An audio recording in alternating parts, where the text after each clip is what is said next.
¿cómo están? Yo soy Eugenia Garavani y esto es For Your Royal Information, historias reales de la realeza.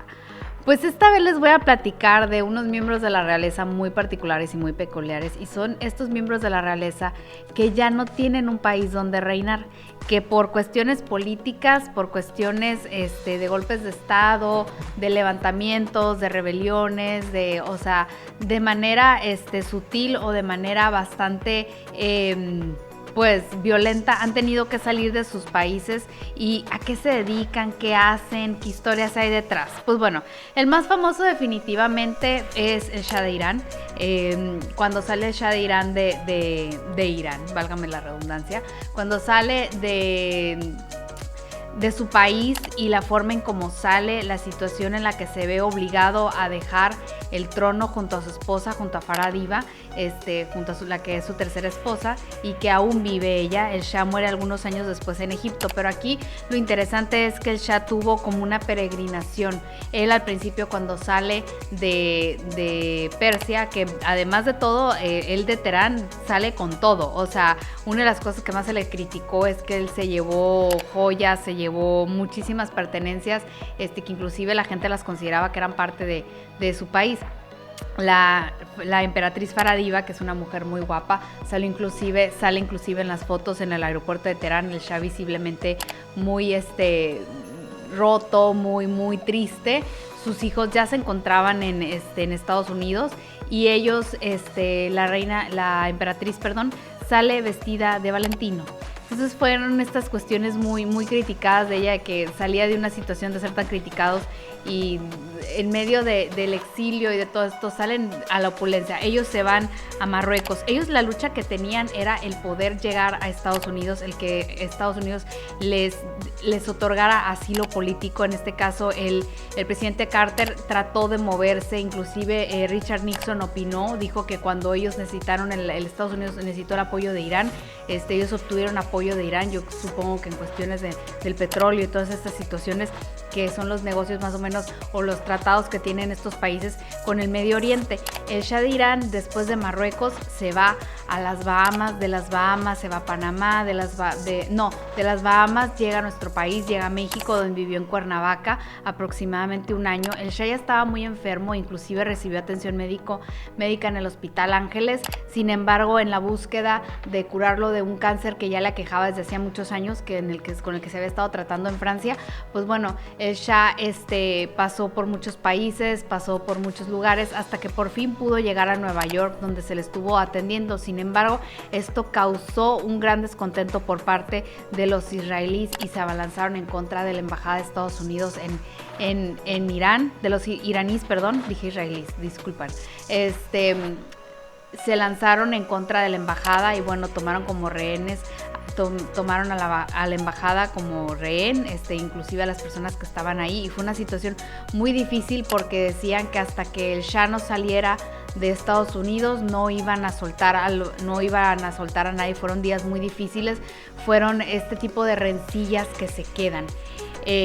Finalmente el Shah fallece en el año 80 en Egipto. Finalmente asume la presidencia un gran amigo de él y lo recibe en su país, donde finalmente muere junto a su esposa, junto a sus hijos. Posteriormente su hijo mayor, Reza, hizo su vida en Estados Unidos, en Washington, donde vivió prácticamente toda su vida. Posteriormente se casó. También la emperatriz Farah Diva dividió un poco su tiempo entre Francia, donde vivió siendo muy joven, y luego entró en Estados Unidos. Y pues bueno, es una situación que inclusive marcó a los hijos menores de la emperatriz, el exilio, el dolor, todo este tipo de cosas los marcó de una manera que los llevó tanto a Ali como a Laila a quitarse la vida. En diferentes años, bueno, la emperatriz lamentablemente padeció la muerte de dos de sus hijos como una consecuencia de todos estos traumas de haber salido del exilio. Otro país que siempre se encontraba en el candelero en cuanto a cuestiones políticas era Grecia, ya que entraban y salían hasta que finalmente se da el golpe de estado en el 67. En el 64 muere el rey Pablo, que curiosamente él no estaba del todo convencido en el año 62, cuando su hija mayor Sofía elige al príncipe Juan Carlos como su prometido y le decía a él, ¿cómo te vas a casar con este príncipe sin patria? Así le decía, porque bueno, todos sabemos que la situación del rey Juan Carlos pues estaba siempre en duda, no se sabía qué decisión iba a tomar Franco. Finalmente el rey Pablo le criticaba eso a su hija Sofía, que había elegido como marido un hombre que no le podía dar igual una estabilidad que ella había tenido siempre en su casa. Bueno, no siempre, porque durante una época ellos vivieron en Egipto escondidos un poco durante la revolución en Grecia. Pero bueno, el caso es que el rey Pablo no estaba muy de acuerdo. Finalmente muere en el 64, asume el trono su hijo, el rey Constantino, y bueno, el rey Constantino realmente fue rigió durante muy poco tiempo, durante 3 años, ya que en diciembre del 67 tuvo prácticamente que salir huyendo a medianoche con su esposa, su hija Alexia y el príncipe Pablo, que en ese momento contaba con tan solo unos meses de edad, y con su hermana Irene, y huyeron inmediatamente. Fueron recibidos obviamente por el rey en Dinamarca, que era el padre de la reina Ana María, pero de todos modos fue una situación muy difícil porque se les quitaron sus pasaportes griegos, se les obligó a llevar un apellido, fue una situación muy penosa para él. El rey Constantino estuvo viviendo primero en Roma, posteriormente en Dinamarca, después finalmente fue recibido por la reina Isabel, muy bien recibido por la reina Isabel y su familia. Al final de cuentas era primo del príncipe Felipe de Edimburgo. En agradecimiento a su hijo más pequeño, que ya nace en Londres, lo llaman Felipe, en honor al duque de Edimburgo, que lo recibió con los brazos abiertos, donde ahí vivieron durante muchísimos años. Inclusive fundaron el colegio helénico para todos estos inmigrantes de Grecia que salieron tras el golpe de estado o por otras cuestiones políticas. Así muchos miembros de la Casa Real. Yo les mencionaba al rey Juan Carlos, que después de que llega la guerra civil, sale Alfonso XIII de España. Él y la reina Victoria Eugenia, junto con sus hijos, se van a vivir a Roma, y es una situación muy muy difícil porque pues bueno, dentro de que vivían dentro de una dictadura los españoles, que había grupos antimonárquicos, que había gente que no estaba del todo convencida de que la siguiente regente fuera alguien de la monarquía. Pues bueno, Francisco Franco, por alguna razón, nunca vamos a saber qué era lo que él estaba pensando, primero acepta educar o tener bajo su tutela al rey Juan Carlos, que cuando llega a España era un niño muy pequeño, tenía 10 años, y lo forma, y finalmente lo nombra su sucesor a título de rey, que era lo que todos estaban esperando. Y pues finalmente lo convierte en rey, y se acaba, y vuelve, la Casa de Borbón regresa a España, se vuelve a convertir en una monarquía, y pues pero fueron años de mucha incertidumbre, muchos años donde la reina Sofía y el rey Juan Carlos no sabían cuál iba a ser su futuro, donde inclusive tan es así que no tenían dinero, que la reina Victoria Eugenia de Battenberg, que era nieta de la reina Victoria, inclusive de Inglaterra, ella le da una de sus joyas al rey Juan Carlos, vende una de sus joyas para poder pagar, pues bueno, parte del banquete de la boda. Entonces son esas situaciones a las que se afrontan los monarcas cuando son enviados al exilio.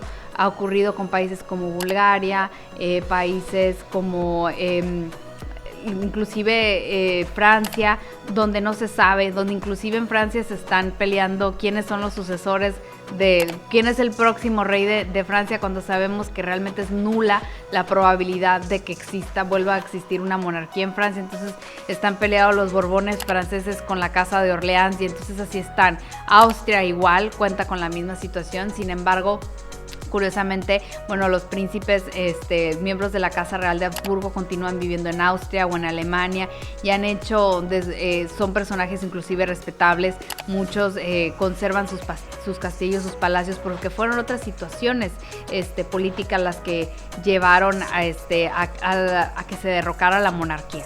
Entonces son temas muy, muy interesantes, son situaciones muy, muy interesantes. Se habla siempre se ha hablado de reponer algunas monarquías, de qué pasaría si se repusieran tales y cuales, si volvieran a existir los reyes en Yugoslavia, o si volvieran a existir en Rusia, que también creo que fue una de las masacres, de las situaciones más difíciles, que fue el asesinato del zar Nicolás y de toda su familia, cuando, bueno, cuando entra toda esta situación de los bolcheviques y todo esto, donde los obligan a vivir prácticamente en una carencia, en una pobreza, de una manera como prisioneros, los tenían recluidos, los tenían como rehenes. Si nos vamos al Google, si gustan googlear, inclusive yo les puedo poner por aquí algunas de las fotografías de cuando ellos vivían como rehenes, donde ocuparon algunas casas, siempre vigilados por soldados, siempre muy como en la cárcel, literalmente, hasta que finalmente fueron brutalmente asesinados. El zar con todos sus hijos. Y bueno, ya después la leyenda de Anastasia y todo eso es otra historia que nunca vamos a poder comprobar. Sin embargo, como les decía, son esas situaciones que decimos, y bueno, y en México nunca hubo reyes, nunca hubo qué, pues sí tuvimos dos emperadores, que fue Agustín de Iturbide y Maximiliano de Habsburgo. Agustín de Iturbide, pues bueno, finalmente muere fusilado, pero tiene sus descendientes. Tengo entendido que inclusive estos se encuentran en Europa y todavía son se hacen llamar como los herederos de la corona mexicana, que no existe. Y bueno, el caso de Maximiliano de Habsburgo, que ya sabemos que fue fusilado en el Cerro de las Campanas por el ejército de Benito Juárez, pues fue otra situación, ¿no? Fue una situación entre Napoleón Bonaparte y el gobierno mexicano, Napoleón III, y fueron otras cuestiones políticas ya posteriormente, pues cuando ya no les hizo falta Maximiliano, y ya finalmente, bueno, se tomó esa decisión, finalmente se le fusila. Y pues bueno, entonces es otra historia, pero no es precisamente un exilio, es una historia que forma parte de nuestra cultura. Y pues bueno, ahí tenemos el castillo de Chapultepec como muestra de que en algún momento tuvimos realeza, o tuvimos miembros de la realeza que nos hicieron tan, que nos dejaron un poquito de legado en nuestro país. Pero así sucede. Mucha gente pide a veces que se termine por situaciones políticas, piden mucho que ya no haya monarquía en tal parte, ya tal monarquía no tiene futuro, la monarquía está de adorno, la monarquía está acá. Realmente no es nuestra decisión decidir, por decir, perdóname la redundancia, qué va a pasar con las monarquías. Actualmente las monarquías siempre van a causar fascinación, tengan o no tengan trono, formen parte de o no. En Italia igual pasó, curiosamente, en Italia la familia de Saboya igual, cuando llega el gobierno fascista, cuando llega todo este rollo de Mussolini y todo esto, obviamente sale el rey Humberto y la reina María José, salen, se exilian en Portugal y en muchos países donde crían a sus hijos. Y pues bueno, podemos ver que en muchas ocasiones, durante muchísimos años no pudieron ellos regresar a Italia. Fue realmente hace poco que el príncipe Vittorio Emanuele regresó a Italia junto a su familia, junto a su hijo Emanuel Filiberto, que es una figura muy pública en Italia y que ha hecho desde participar en reality shows hasta tener un food truck que lo tiene aquí en Estados Unidos. Pero sigue ostentando el título de príncipe, sigue siendo el príncipe de Venecia y Piamonte, se casó con una actriz.